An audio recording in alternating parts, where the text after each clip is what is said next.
Okay, here we go again. So PO-7, factoring completely. Okay, so that is the new word today, factoring completely. Only difference between factoring and factoring completely is GCF, okay? Greatest common factor. What is the greatest common factor again? It is the biggest number that both or all the numbers you're looking at share, and the most letters you can take from each and every term, okay?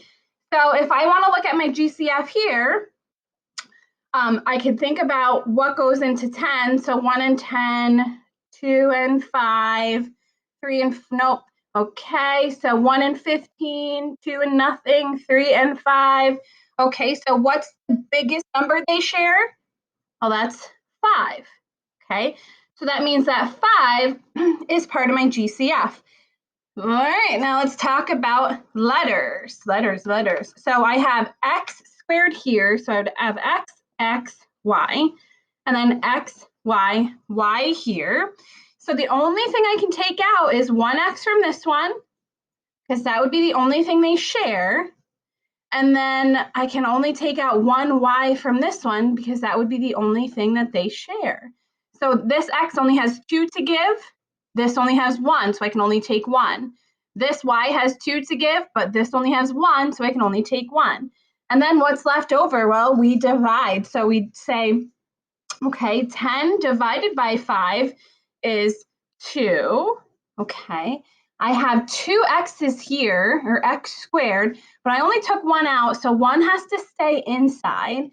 I took that y, so that doesn't matter. Minus is the operation, and I say to myself, okay, now 15. 15 divided by 5 is 3. Okay, this only had 1 x to give, and I took it, so I don't have to write it. And this y has 2 y's to give, but there's already 1 here, so there has to be 1 left on the inside. Okay, so in this case, 5xy is a factor, and 2x minus 3y is a factor. So both of these things are factors of this expression. All right, so this is all today. I have exercise 1 and exercise 2. We're actually going to skip this one right here.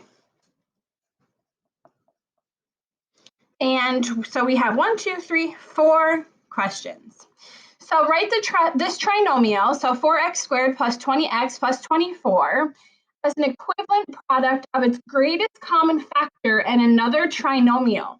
Okay, so what we're going to do here, any single time you see an x squared or anything, any expression, you're thinking to yourself, what's the biggest thing I can take out? So my go-to right away is the smaller number. So 4 goes into 4. Does 4 go into 20 evenly? Yeah, it does. Does 4 go into 24 evenly? It does. Okay, so I'm going to factor out a 4. Now, can I factor out any letters? So this has 2 x's to give, this has 1 to give, but this has none to give. So I can't take any from it, okay? So what's left inside? So 4 divided by 4 is 1. I'm not going to write that, but I need an x squared. 20 divided by 4, oh, plus is the operation. 20 divided by 4 is 5. This one has an x here. This one doesn't, so that means it needs an x here. And then I'm saying to myself, okay, 24 divided by 4 is plus 6.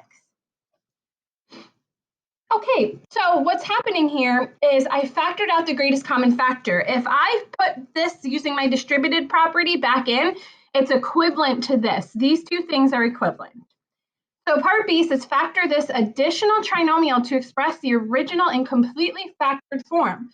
So why am I saying completely factored form? This is what we have been working on. This is still something that's able to be factored, okay? Using that short diamond, right? X method, short diamond, whatever. This is something we've been seeing, okay? So now what I want to do is factor this portion right here. So I'm going to rewrite this over here because this is what I'm factoring. Now, the trick is don't lose that 4, okay? So when I factor, I draw my big X and I say to myself, B stands for bottom, so the 5 is going to go at the bottom, and the constant goes at the top, and I'm looking for two numbers again that multiply to give me 6, but add to give me 5. So let's do a little tree for 6. So 1 times 6 will give me 6. 2 times 3 will give me 6, and then that's it. Those are the only two factors. So I'm looking for 5. Oh no, both of these will work. 5 units here. All right. Well, we can try both of them. So 1 and 6. Uh-oh, but what happens if I use 1 and 6? Okay, so let's do it really quickly over here. So I have 6 and 5. What happens if I use 1 and 6? How do I get 5 from 1 and 6? So I would say, well, 6 minus 1 is 5, but is 6 times 1 6? No, it's negative 6.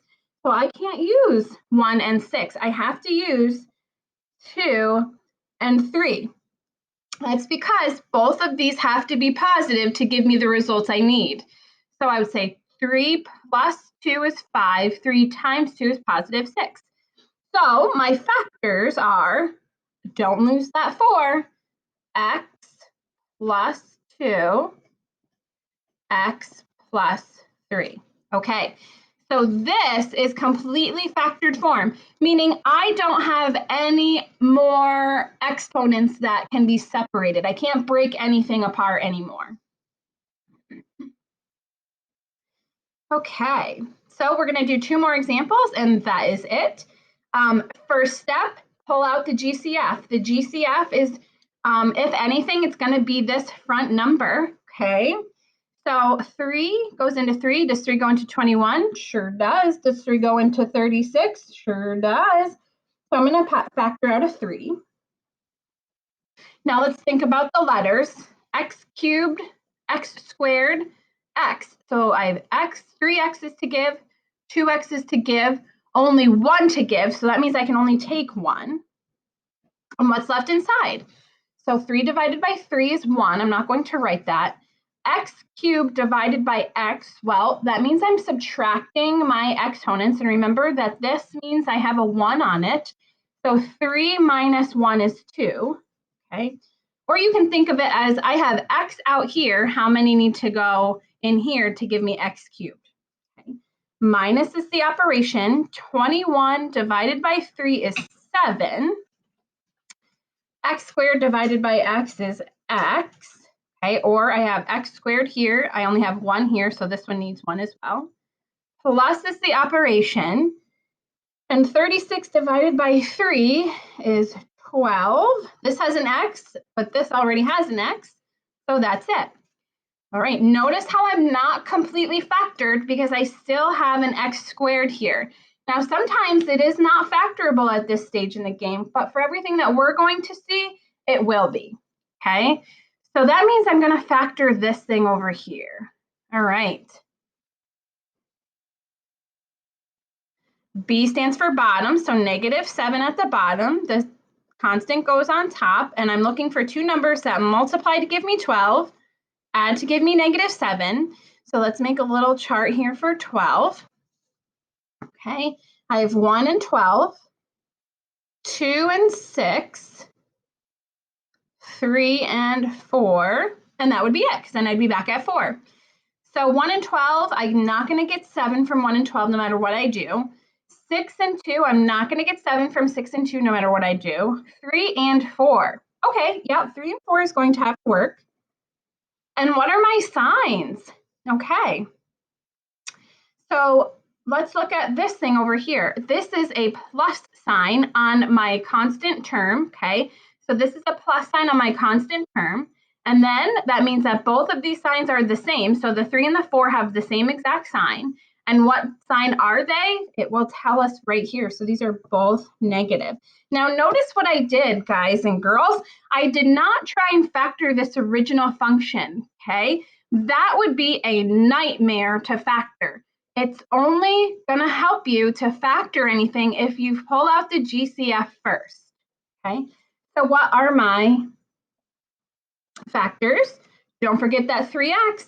I have x minus 3, and then x minus 4. Okay, and if I multiply these things together, I would get that top expression. Okay, last one. Pull out the GCF first. So I'm going to start with 7. So 7 divided by 7, yes. 21 divided by 7, yes. 70 divided by 7, yes. So I'm going to take out a 7. 2 x's to give, 1 x to give, no x's to give. That means I can't take any because this one doesn't have any to give me. All right. 7 divided by 7 is 1, not going to write it. I have an x squared, but no x is out here, so an x squared has to go in here. Plus is my operation. 21 divided by 7, well, that's 3. There's an x on this guy, but there's not an x here, so I need an x for this one. Minus is my operation. 70 divided by 7 is 10. Okay, so now, am I completely factored? No, I still have an x squared kind of thing in here. So I'm going to factor it over here. I'm going to use my x. Okay, b stands for bottom, so 21 at the bottom. The constant goes on top, so negative 70 on the top. Okay, and I'm looking, oopsies, I am lost, you guys. Why did I do that? I'm so used to looking at that original expression. We could do it, but it would be really terrible. So negative 10 at the top and 3 at the bottom. So 3 has to go at the bottom, negative 10, because I'm factoring this expression. Okay, so now let's make a little chart for 10. 1 and 10. 2 and 5, and that's it. I'm not going to get 3 from 1 and 10, so I'm going to have to get 3 from 2 and 5. So here's 2, here's 5. Alrighty, what are my signs? I don't know. Well, this on the constant is negative. That means that the 2 and the 5 have different signs. This sign is the sign of the bigger number. So 5 is bigger, that means it's positive, and 2 is smaller, so that means it's negative because they have different signs. So 5 minus 2 is 3, 5 times negative 2 is 10. So what are my actual factors? 5, 7, don't forget that 7, x minus 2, x plus 5. Okay, completely factored, no more x squareds in there. Alrighty, and so there are some you try on the backs, but these are actually going to be the first few questions in your Delta Math assignment. So I hope you have a wonderful day. Oopsies.